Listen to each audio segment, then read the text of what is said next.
Hey, Truth Seekers, welcome back. Zach here. Today, I have to admit that I am wrong. I predicted the Super Bowl would be the Indianapolis Colts versus the Detroit Lions, and as you can see, the Detroit Lions lost today.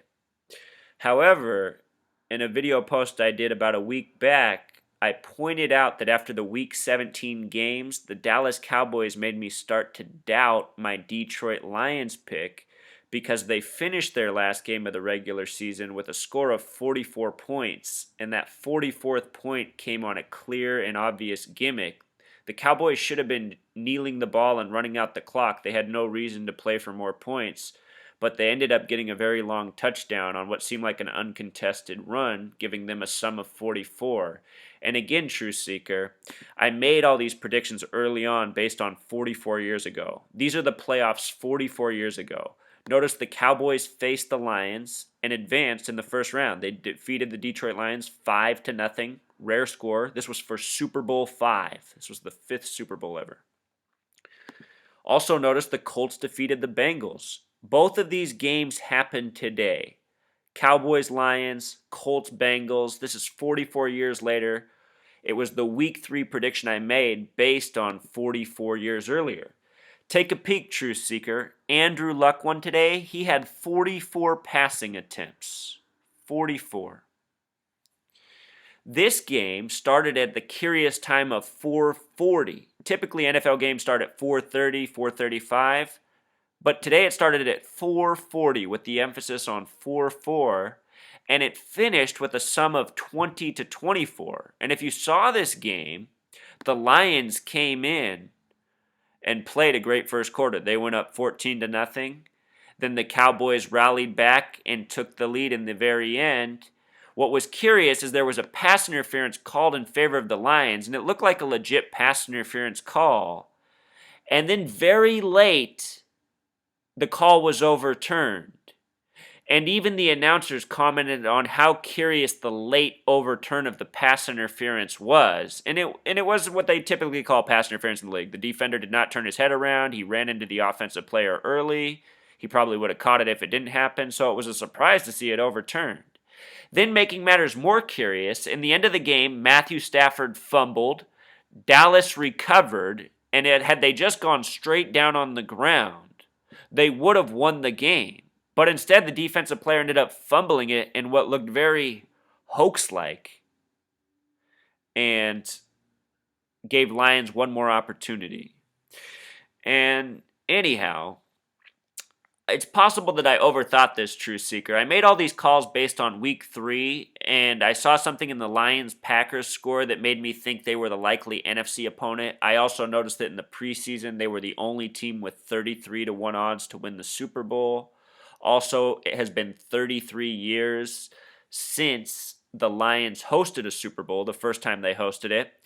And as it happens, Lions are one of 3 teams with a 33 gematria. They are the Seahawks, Lions, and Bengals. And the Seahawks won their first Super Bowl last year. I was seeing the theme how the Lions might win their first Super Bowl this year.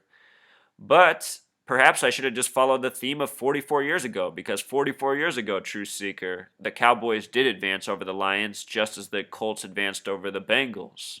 So maybe I overthought it. I just wanted to show you this is the new playoff picture based on all the games that happened this weekend. What's interesting about this, well, there's 2 things interesting about these NFC matchups. First of all, the Seahawks are now playing the Panthers. These are the only 2 teams in the history of the NFL to ever make it to the playoffs with a losing record. The Carolina did it this year with a losing record, and the Seahawks did it with a 7-9 record. Panthers were 7-8-1. Seahawks were 7-9. These are the only 2 teams to ever make the playoffs with losing records. Seattle did that years back when Marshawn Lynch defeated the New Orleans Saints after a run that started at, yes, the 33-yard line, the Beast Quake, as it's known. All right, so this is a curious game. I do expect the Seahawks to win.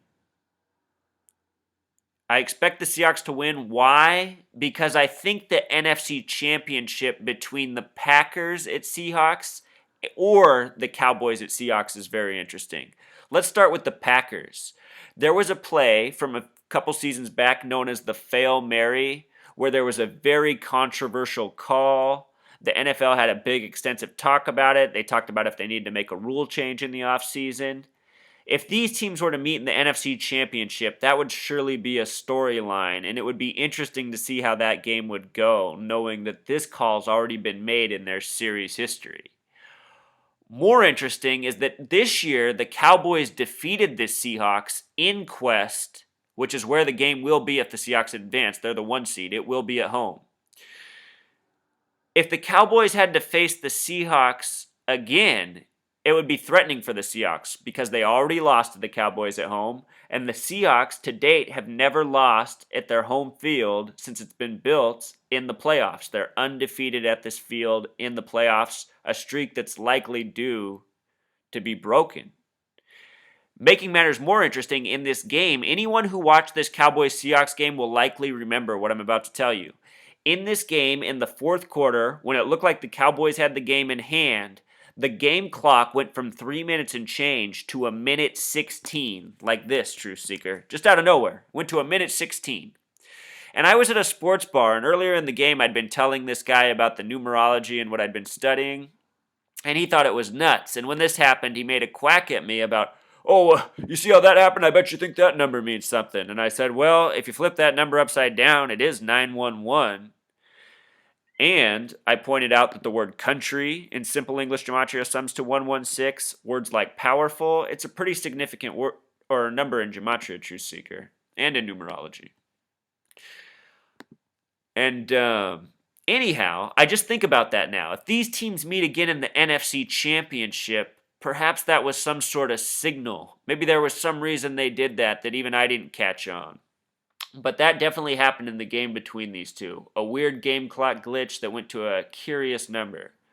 Over here in the AFC picture, we had what I envisioned might be the AFC Championship. So Andrew Luck is going to have to beat Peyton Manning on his home field to advance to the AFC Championship. True Seeker, if I had to make a curious bet this weekend, I would bet on this upset right here. Colts over Patriots. Baltimore Ravens over Patriots. Because should the Colts win, it would set up a Indianapolis Colts versus Baltimore Ravens AFC Championship. And remember, this all goes back to 44 years ago when they were the Baltimore Colts. So I could see this upset, Ravens over Patriots. I heard a talk on ESPN radio about how Harbaugh has Belichick's number. The storyline is there. Remember earlier this year, the Colts defeated the Ravens by a score of 20-13. 20 plus 13 is 33. When they met in the playoffs last, Baltimore won that game by a score of 24-9. 24-9 is 24 plus 9 equals 33. This is the year Baltimore went to the Super Bowl and faced the 49ers. Baltimore versus 49ers. This year is Super Bowl 49. Think about it. This is Super Bowl 47 with a 33-minute blackout. 47 is significant to Andrew Luck. Why? Because the word luck in simple English gematria equals 47. And earlier this year, I was wrong about something too with Andrew Luck. I predicted that he was going to beat the Cowboys at home because the date had numerology of 47. It looked like Andrew Luck Day to me. Well, these people might very well meet again in the Super Bowl. If we are following the path of 44 years earlier, perhaps the Super Bowl again will be Baltimore Colts versus Dallas Cowboys. And you know why that might make a lot of sense, Truth Seeker? Because of Tony Romo. This guy has endured a lot in his career in the NFL. He had this humiliating moment in Seattle where he fumbled the ball at the goal line. The Cowboys should have beat the Seahawks and advanced, but he fumbled, didn't make it, and then he has this infamous photo. And he's also notorious for choking in the playoffs. Tony Romo just turned 34 years old. That's the 9th Fibonacci number. He wears the number 9, just like Matthew Stafford. We had 9 versus 9 today. Very important numerology. This Super Bowl is also going to fall in place during a time of the 34th anniversary of the Georgia Guidestones, which are on the 34th parallel. Is there something there? Maybe not. Just catching it, it's a possible thing. Tony Romo might be the ripe age to finally make it to the Super Bowl. And when you think about the Dallas Cowboys, they're one of the most popular teams in the league. It's been a while since their team's been to the big game. They might be due. And again, True Seeker, going back to this 44-year narrative, which is what I started with, it's what it shows. And honestly, True Seeker, part of the reason I probably overlooked this or didn't consider it is because I have to tell you, growing up a 49er fan, I was once a major Cowboys hater. And that bias, it might still be there in my brain, True Seeker. Just letting you know my flaws. So, I'm wrong, but that doesn't mean that I'm all the way wrong. And as a school teacher, I used to teach kids that it's okay to be wrong. Being wrong is all right because a lot of times you learn things by being wrong. Earlier this year, I was wrong about the World Series. I really thought the Royals were going to win it after they advanced based on the numerology. But then when I had analyzed the day that the Giants won and how that lined up with the numerology of the coach and so much more, including news headlines from earlier in the day that connected back to the NFL through the number 53, it just all made perfect sense. But hindsight is 2020, right? So for those of you who follow my blog, this is a live and learn. We're pioneering something here, and we're going to make some mistakes along the way. That's also why I'm not a betting man. So for all of you who bet based on my knowledge and lost some money, I apologize. I feel bad leading people into losing money, but these are the risks of gambling. So let's stay on the path, True Seeker. I got some more videos coming. Thanks as always. Until next time. Encore, True Seekers. Some of you tell me you miss seeing my face, so I'm going to show one of my older videos because I'm going back and looking and I'm realizing the evidence for the Cowboys has been here. Recall that in week 3, the Colts whooped up on the Jaguars, and that's how I predicted they'd be in the Super Bowl, and I used the Seahawks example from the season prior. Well, in week 9, I showed this video curiosity with the Dallas Cowboys, and I'm realizing that this game is also against the Jaguars. And I think I really missed a clue here, True Seeker. I think we had the Cowboys information all along. So check this out. Maintaining the mainstream. The word mainstream equals 113, guys. You know that? Anyhow, let's check this out. Just watch this. This is so trippy. And I'm going to hold my hands up here so you guys can see I'm not doing anything glitchy. This is how the real halftime newscast was on this highlight. What I want you to pay attention to is that it's number 88, and they're emphasizing 68 on a 68-yard touchdown pass. Cowboys and Jaguars, they're a whole nother topic. But check this out. These are the two numbers that are super, super important in Ebola next to 33. And just watch this. I'm going to keep my hands up here. Dallas Cowboys, Tony Romo coming back after missing last week's game against Arizona with a factory bone access. Yeah, they call it officially. Okay, good. Rolling right behind and Jason Witten on a 2-yard touchdown. 10-7, Romo off-play present with 3 touchdowns. Witten on a 2-yard touchdown. 10-7, Romo off-play present with 3 touchdown passes. Touchdown. 10-7, Romo off-play present with 3 touchdown passes. Touchdown. 10 touchdown, a 35-yarder. 17-7 Dallas now back, and Romo throw deep, setting up, cutting down the right-hand side. Gorgeous pass to Dennis. Bryant pulls it in once again after the catch. Takes it in with all that strength and speed. 68-yard touchdown reception, 24-7 Cowboys. Strength and speed. 68-yard touchdown reception, 24-7 Cowboys on top. 68-yard touchdown reception, 24-7 Cowboys on top. 75th career touchdown. Congratulations, Stephen. 7-3. All right, True Seekers. So there it was. That was the really weird highlight. It just kept glitching and showing the same thing over with the same audio.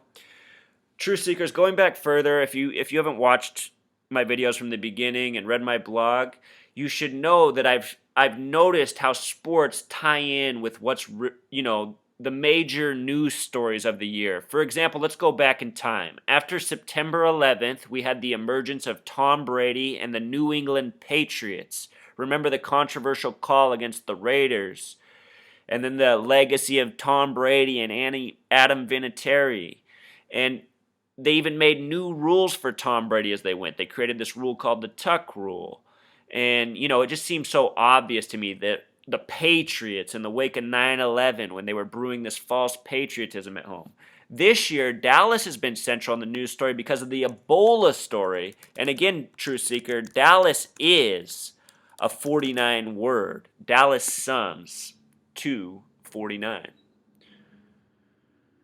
So, Dallas really is a good pick for this Super Bowl. I'll point out that because they equal 49, this doesn't mean they're going to go. The Steelers, with the S exception, also sums to 49. Obviously, they didn't go.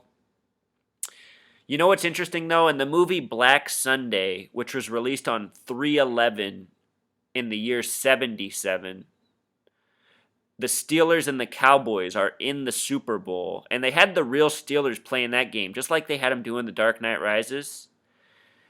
And in that game, the plot of the movie is that there's going to be a terrorist attack at the Super Bowl. What's interesting is both Steelers and Dallas sum to 49, just like this upcoming Super Bowl that for the first time doesn't have any terrorism insurance in the wake of 9/11, and a whole bunch of other things lining up on it, Truth Seeker. So, yeah, Dallas, maybe they're right for being there. If I had to make some Super Bowl picks from here on out, I would say it's going to be Dallas versus the Colts. All right, Truth Seeker, until next time.